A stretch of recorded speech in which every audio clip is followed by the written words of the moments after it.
Hey, it's me, MLB. This is chapter 78 of Touched. This one is titled Baby at Home. Once at home, Brian helped you set up while Hawks got food ready for you all. Uncle Anthony was going to pop by later to see how you're all doing, so it was a hive of activity at the house as everyone set up. No, sweets, the pink shades must be on a 30-degree angle facing away from the window, Brian tutted as he set up the last of the things in the baby's room. Hawks walked in and his eyes widened as he looked around the interior. This is a very progressive room, he said with a light chuckle. What do you mean by that? You said, a hint of sharpness in your voice, ready to jump to the defense if he made a comment about the colours in the room. I mean these, Hawk said as he walked over to the shelf with the original Destiny's Child albums and picked one up. What if Yoko just wants to listen to boring old lullabies? He asked with a closed-eyed, wide grin. You immediately felt bad for assuming that he was going to comment something else, and you melted with love for him. You take that back, Brian said sharply from where he was setting up the rocking chair and table. Sorry, Hawk said quickly and put the albums back sheepishly. This room looks amazing, by the way, he commented as he walked over to the cot to look at little Hyoko sleeping. Pink and green, fit for a queen, Brian said with a little Nene-esque hand movement as he gestured to some hanging shades that he had set up over the book corner. What time is Uncle Anthony coming over? You asked Hawk softly. Do I have time for a nap? I'm shot. Honey, go, Brian said as he flitted over and took you by the shoulders to push you out the door. You need to rest, Queen. I'll take it from here. Thanks, Bri, he said gratefully as Hawks gave you a little smile, watching as you were marched out of the door by Brian.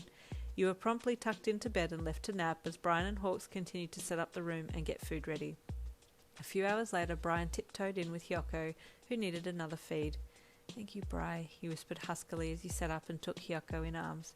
Sing hallelujah if you need me, Brian whispered as he gyrated his way to the bedroom door.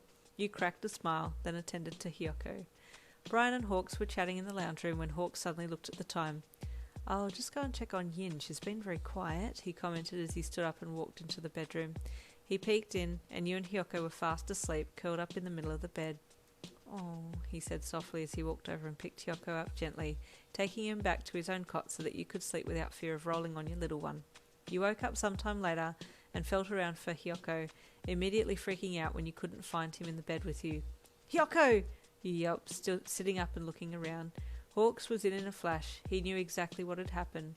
He's in his cot, baby. It's okay. Hey, Yin, he called to you as you frantically searched for Hyoko in the bed. Cot? You asked. Oh, cot. I put him back there so that you could sleep a little more, he said with a smile as he hopped up onto the bed and bent his head to kiss your neck, using one hand to scoop around your lower back and pull your body down under his. Hawks, you squeaked as he gently groped a breast. Hawks, Brian is still here, isn't he? Mm-hmm. Hawks hummed in acknowledgement as he continued to kiss and fill you up. What if he walks in? You whispered harshly. He won't. He's looking after Hyoko, Hawks mumbled into your neck. Wait, ow, that hurts, you mumbled as he grabbed your other breast. They feel hot, Hawks commented. And they're sore, you added, scrunching your nose in discomfort. Is that normal? Hawks asked. I don't know, you replied. Maybe I should call the midwife. He nodded as he pulled back. Well, we have food for you out there when you're ready, he said with a smile as he backed off the bed and hopped off. Thank you, he said as you stretched and hopped off the bed to come out. As you walked out, Uncle Anthony entered the house, smiling happily when he saw you. How are you, Yin? He asked as he gave you a hug. You winced when your sore boobs hit his side. I'm okay, he said softly as you discreetly felt them. Why are they so sore and hot? You followed him back over to the lounge and sat down. Brian came flitting out of the baby's room and sat down next to his stoic, quiet man while Hawks brought some food over from the kitchen. You okay? Hawks asked softly when he saw you tenderly touching your boobs. I'm sore, you whispered. Is your milk coming in, Yin? Uncle Anthony asked, and you went bright red in the face. Oh, this is so embarrassing. My uncle just asked a question about my boobs. I don't know. What is that? You asked sheepishly. It's when your breasts fill with milk, he stated calmly. It usually comes in day 3 or 4. I thought there was already milk in there, he said shyly. There is, but it's not much. This is the milk that will make Hyoko fat and cuddly, he said with a smile. How do you know all this? Hawks asked him as he bit into some chicken. My first girlfriend was a lactation consultant, he said nonchalantly. You choked on air. Girlfriend? He said with surprise. Yeah, he said with a laugh. I thought I was straight. Turns out I'm not. Praise Beyonce for that, Brian said emphatically as he flicked a leg up over the other, nibbling on a biscuit. How long did you date her for? Hawks asked Uncle Anthony. 3 years. We're still good friends. Turns out she's a lesbian, he said with a chuckle. Oh, the more you know, Hawks said with a laugh as he continued eating. So, what do I do about the sore and hot, yeah, you said, vaguely gesturing to your chest area. My ex always said to use ice, Uncle Anthony said as he hopped up and walked to the freezer to see what was there. Quickly he made up 2 Ziploc bags of small frozen peas and handed them to you. Put these in your bra. It'll take the pain away.